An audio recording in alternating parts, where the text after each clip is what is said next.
Nous prenons en cours, merci d'être là. Nous sommes avec M. Habib Wengue, qui est pâtissier et il nous fait découvrir ou redécouvrir, ça dépend pour certains, la formule de la crêpe. Deux variantes qu'il nous propose ce matin, la crêpe nature et la crêpe au chocolat. Si vous nous avez suivis, vous avez réalisé que 250 g de farine, 150 g de sucre, 3 œufs et puis 100 ml de lait, un peu de beurre. Laissez la pâte reposer et puis vous avez 10 à 12 crêpes. Maintenant, ce qu'il nous expliquait juste avant la page de publicité, et il nous expliquait qu'elle pouvait être consommée donc sucrée, c'est-à-dire avec du chocolat, avec des glaces, des sorbets, avec également de la confiture, avec du beurre et du sucre. Et moi, je lui disais que personnellement, je préfère les crêpes salées.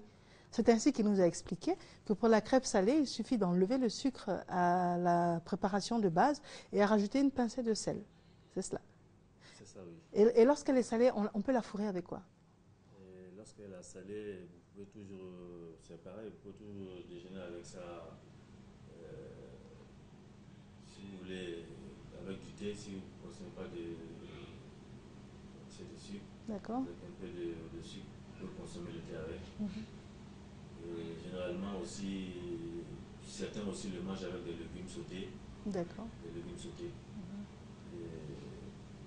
Mais là, ça devient dans un autre domaine maintenant. Là, bon, ce serait mieux en ce moment de le faire de préférence avec la farine du blé noir. D'accord. Alors, on a un petit problème de son. On ne vous entend pas bien. Donc, essayez de lever la voix, voir. Donc, là, ça devient dans un autre domaine. La crêpe salée, il sera en ce moment préférable de le faire avec la farine du blé noir. C'est-à-dire que la farine sarrasin. Alors, on ne vous entend plus malheureusement. Donc, ce que l'on va faire, la réalisation nous dira si on vous maintient ou pas, mais on ne vous entend pas. Donc, ce sera le moment pour nous de lancer un élément sur l'argilothérapie. Donc, soigné par l'argile. Et juste après, j'aimerais que l'on puisse faire la conclusion avec notre invité pâtissier, M. Wengue. À tout de suite.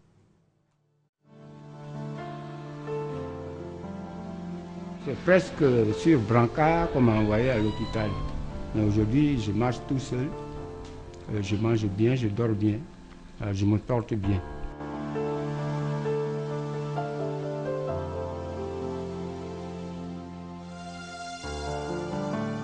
Dimanche matin, j'écoute la radio pour l'émission Tout Paix et je tombe sur quelqu'un qui est en train de me parler de l'argile qui guérit, l'argile qui... Il ne faut pas rester à la maison, il faut venir vers l'argilothérapeute qui est à Boutou, qui se trouve à Bassam, il faut venir le voir et tout ça, et que bon, il peut nous aider à retrouver la santé et guérir sur tout ça.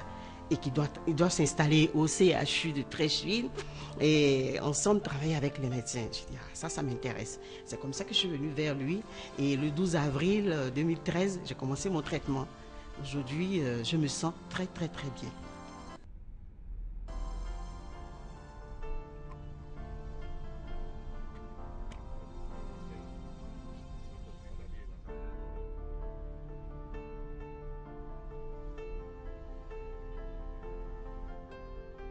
Nous sommes au CHU de Treichville.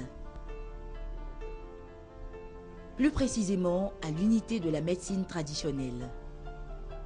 Ici, les soins pratiqués sont différents de ceux de la médecine conventionnelle. Tous les soins administrés sont à base d'argile. On parle d'argilothérapie. Fruit de la collaboration entre le ministère de la Santé à travers le programme national de promotion de la médecine traditionnelle et les praticiens. L'argilothérapie, ici au CHU de Treichville, porte un visage.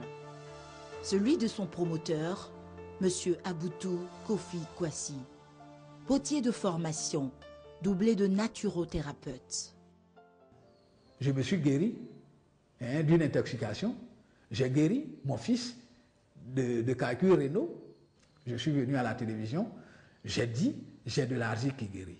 Et c'est en 2009, un an après, que je suis allé m'inscrire au ministère de la Santé, au programme de la médecine traditionnelle.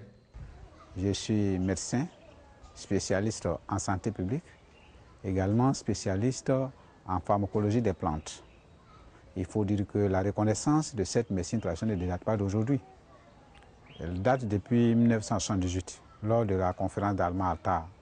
C'est à la faveur donc de cette rencontre que le ministère de la Santé publique a intégré effectivement la médecine traditionnelle dans son système national de santé. Donc il est question maintenant de créer des structures permanentes. Donc le ministère de la Santé a donc créé le programme national de promotion de la médecine traditionnelle. Depuis 2001, et ce programme a pour rôle de réglementer le secteur de la médecine traditionnelle, d'organiser les praticiens de médecine traditionnelle, de réhabiliter cette médecine et de valoriser les plantes médicinales, les substances utilisées par les praticiens de médecine traditionnelle. Le programme a écrit au CHU, les 3 CHU, et le CHU de Treichville a répondu favorablement pour que nous puissions ouvrir un cabinet pilote au sein même du CHU de Treichville. On ne peut pas laisser n'importe qui, quelle que soit votre connaissance, être au CHU si vous n'avez pas de résultats. Nous nous fournissons un rapport trimestriel au programme de la médecine traditionnelle. Et puis on fournit un rapport annuel au ministère de la Santé. Et jusqu'à la présidence de la République, nous déposons nos rapports annuels. C'est dans le mois de décembre 2012. J'ai été très malade. On m'a fait une prise de sang. Et puis on a dit que j'avais une anémie sévère. Et pour cela, on m'a hospitalisé au CHU de Treichville. Et puis j'ai subi plusieurs analyses. Après des examens aussi, ils ont découvert que j'avais le cancer de l'estomac. Et quand je suis revenu avec les résultats, les docteurs m'ont dirigé sur la cancérologie. Là-bas, le professeur m'a dit qu'il fallait qu'on fasse une chirurgie, une opération chirurgicale qui consisterait à m'enlever l'estomac. Je lui ai demandé un temps pour aller rassembler l'argent. Comme j'avais déjà entendu parler d'Aboutou, j'ai profité de ce temps-là pour aller le voir. Il m'a dit qu'il pouvait me guérir en 7 mois. Donc, il a commencé à me donner les médicaments. Je venais de temps à autre, tous les 12 jours d'abord, et puis après tous les 21 jours. Mais le médicament, je le prenais à la maison quotidiennement. Et après 7 mois, en tout cas, j'ai vu que je me porte bien. L'argile a guéri d'autres parties du corps, hein, parce que, bon, à la suite de ces maladies-là, j'avais la main qui tremblait, mais maintenant, j'ai retrouvé la stabilité de la main. Donc, j'ai l'écriture de mon adolescence. Donc, vraiment, je sais que ça guérit. On arrête d'être dans son salon et des fois dire « Oh, qu'est-ce qu'il raconte encore celui-là ?» Non, non, non. Donc, maintenant qu'il n'y a plus de crise, donc ça va, ça va. Il n'y a plus de crise en tout cas. Le fait que nous soyons praticiens au CHU, ça les rassure que désormais, on peut aller même au CHU, mais se faire soigner avec la médecine traditionnelle. Et donc, tout le monde vient ici maintenant confiant. Quand vous rentrez au CHU, c'est à la direction de l'INFAS, c'est-à-dire l'école des infirmiers et infirmières, et le centre d'argilothérapie est juste à côté.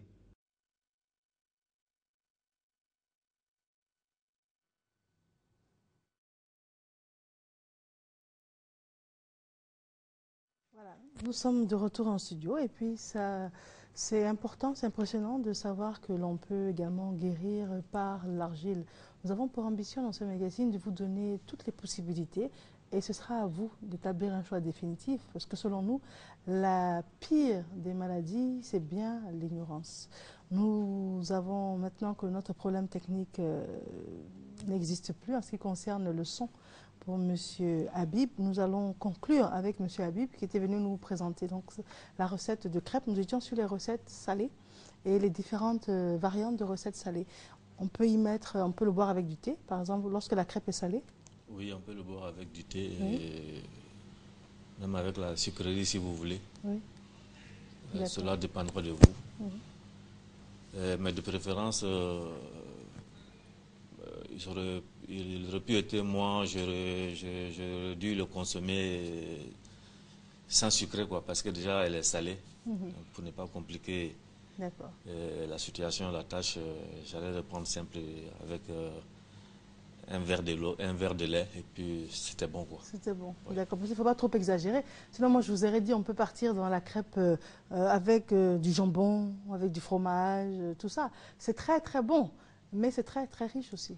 C'est très, Oui, très riche. oui. J'en viens là-bas. Tout à l'heure, là, je parlais de la farine du blé noir. Donc, ça, c'était bien peut-être avec le jambon, le fromage dont vous voulez de parler. C'est une farine qu'on appelle la farine sarrasin. D'accord. Donc, elle est plus encore bien pour le salé. Donc, généralement, vous pouvez même le prendre avec la béchamel, les ingrédients, le thon. Si vous voulez même la sardine, comme vous voulez, les légumes sautés. D'accord. Déjà, peut-être j'aurai l'occasion une fois de vous la présenter aussi Tout ici, à fait, qui c'est sera ça, avec peut-être, grand plaisir. voilà. Là, ce sera du salé qui sera fait avec la farine du blé noir, la farine sarrasin. Très bien. Ouais. Alors, quel est votre mot de fin? Bon, aujourd'hui, je n'ai pas beaucoup de choses à vous dire. Simplement, je conseille simplement à tout le monde de venir consommer les crêpes à Groupe Sam. Oui.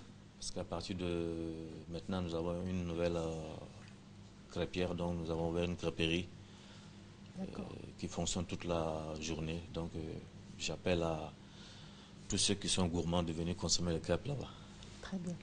Monsieur Habib Wengue, on vous remercie d'être venu sur le plateau et puis on vous remercie pour toutes ces bonnes recettes. Je Merci, vous remercie. madame. À la semaine Bonne journée prochaine. à vous. Vous aussi, bonne journée. Je vous le disais, nous avons pour ambition de vous donner toutes les clés, toutes les armes pour pouvoir choisir les différentes options en ce qui concerne la santé ou les bienfaits de certains produits. Et là, c'est le beurre de karité que nous avons choisi de mettre en exergue avant de recevoir un docteur en ce qui concerne l'hygiène bucco-dentaire. Le beurre de karité ou beurre végétal est une substance comestible extraite des fruits du karité, un arbre poussant dans les savanes arborées de l'Afrique de l'Ouest et dont le nom signifie vie en langue mandingue. Il est consommé dans la cuisine traditionnelle ou utilisé dans l'industrie. Il est surtout connu pour ses propriétés cosmétiques comme hydratant et assouplissant de la peau. Nous sommes ici à Kouto, une ville de la région des Savanes située dans le Grand Nord de la Côte d'Ivoire.